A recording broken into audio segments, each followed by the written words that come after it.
Merci de nous rejoindre pour ces 10 jours de prière de l'année 2022.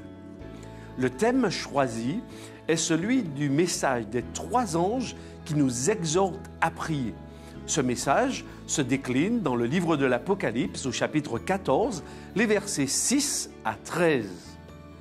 Pour notre premier jour de prière, je vous invite donc à réfléchir avec moi sur l'urgence de la prière. Le texte de base pour notre réflexion du jour se trouve dans Luc, chapitre 11, le verset 13. À combien plus forte raison, votre Père céleste donnera-t-il le Saint-Esprit à ceux qui le lui demandent? La population mondiale explose. Les derniers chiffres révèlent que notre monde compte environ 7,9 milliards de personnes réparties sur ce globe appelé Terre. Une estimation des naissances indique qu'environ 385 000 bébés viennent au monde chaque jour, soit environ 140 millions de plus par an. La question se pose à nous, à savoir, parviendrons-nous jamais à atteindre ce monde avec la bonne nouvelle de l'Évangile et du retour prochain du Christ? En sachant que 69% de la population mondiale n'a pas encore reçu une présentation claire de l'amour de Jésus. Annuellement, naît près de 7 fois plus d'enfants qu'il n'y a actuellement de membres d'Église adventiste du 7e jour. On peut aussi considérer le défi d'une autre manière. Les villes du monde entier se développent rapidement. Il y a au moins 548 villes dont la population est plus d'1 million d'habitants. Beaucoup de ces villes se trouvent dans des pays où l'Église adventiste du 7e jour est très peu représentée. La colossale et décourageante tâche d'atteindre ce monde avec le message des 3 anges se profile devant nous. Qu'en est-il aux Antilles et Guyane françaises? Nous avons une population, Guadeloupe, Martinique, Guyane française, d'environ 1 035 638 habitants. La population adventiste compte environ 28 000 membres. Le ratio entre la population et le nombre d'adventistes est de 37 adventistes pour chaque 100 habitants, soit environ 63 personnes qui ne connaissent pas le message des 3 anges. Sur la population globale, cela représente donc 652 446 000 personnes dans nos territoires qui n'ont pas encore entendu parler du message des 3 anges. Et chaque année, dans nos territoires, on peut compter plus de 16 629 naissances. Autour de nous, dans le monde entier, des millions de personnes meurent sans Christ et sans connaître la bonne nouvelle du salut et l'espoir du second retour du Christ. La mission qui nous attend semble parfois impossible. Face à ce si grand défi, Dieu nous communique sa solution. Cela devrait donc nous pousser à nous agenouiller et à prier sincèrement. Voici ce que nous dit la Bible. Il nous faut reconnaître qu'aucun effort humain n'est suffisant pour atteindre notre monde pour le Christ.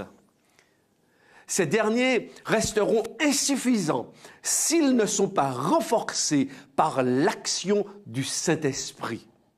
Certainement, vous connaissez ce texte qui se trouve dans Zacharie, chapitre 4, verset 6.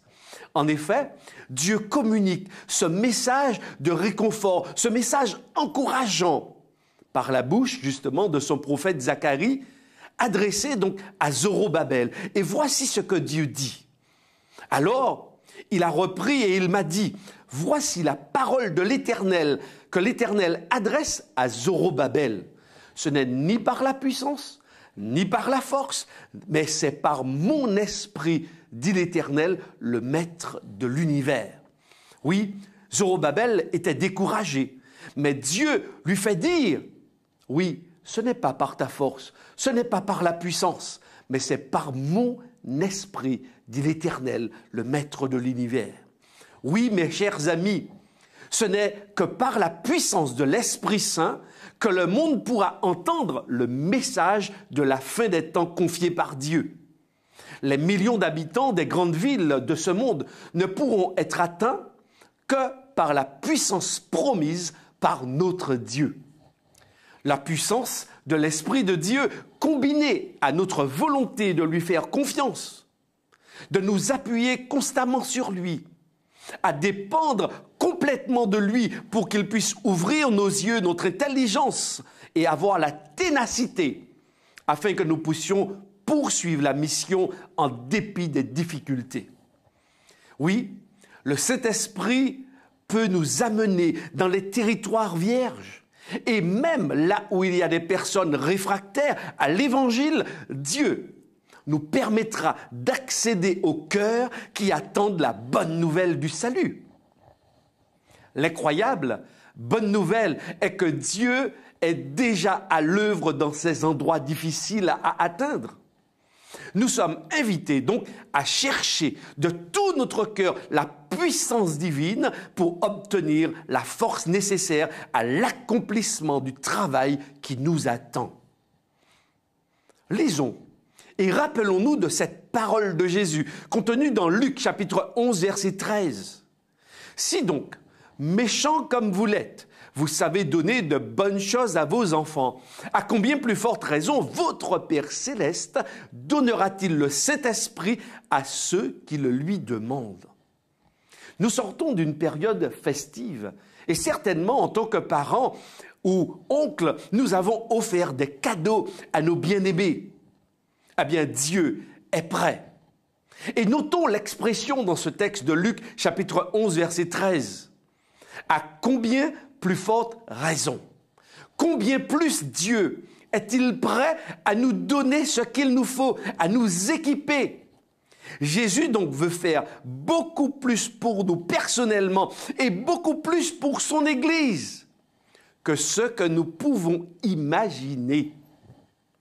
Il nous exhorte donc à demander le Saint-Esprit, à plaider pour recevoir l'Esprit, à rechercher la bénédiction de l'Esprit de tout notre cœur. Oui, c'est son vœu, nous communiquer les forces, l'énergie, l'Esprit Saint pour pouvoir accomplir réellement la mission. Mais, chers amis, sommes-nous prêts à le recevoir, ce Saint-Esprit? Oui, je le veux. Je crois que toi aussi tu le veux. Alors que nous commençons ces 10 jours de prière cette année, je vous invite donc avec moi, avec nous, à réclamer cette promesse de Dieu.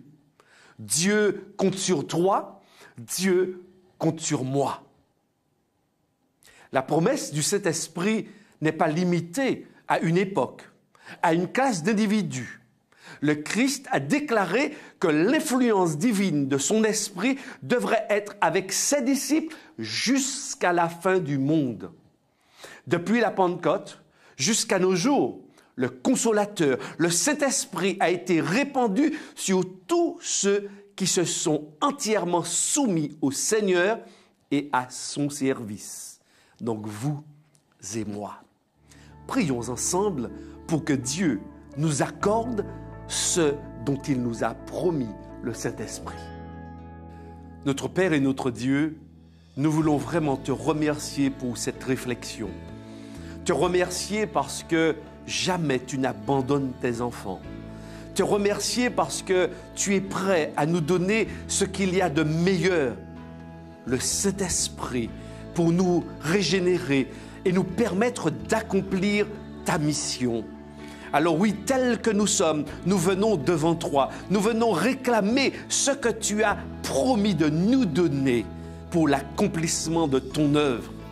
Oui Seigneur, nous abdiquons, nous laissons de côté tous nos projets et nous venons devant toi afin que tu puisses nous conduire, afin que ce soit ton esprit qui nous motive, qui nous réveille, qui nous montre le chemin à suivre dans ces temps difficiles.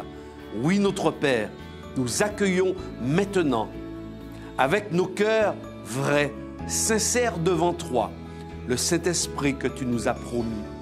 Merci de réaliser ton projet par nous et en nous, nous t'avons prié au nom et par les mérites de Jésus. Amen.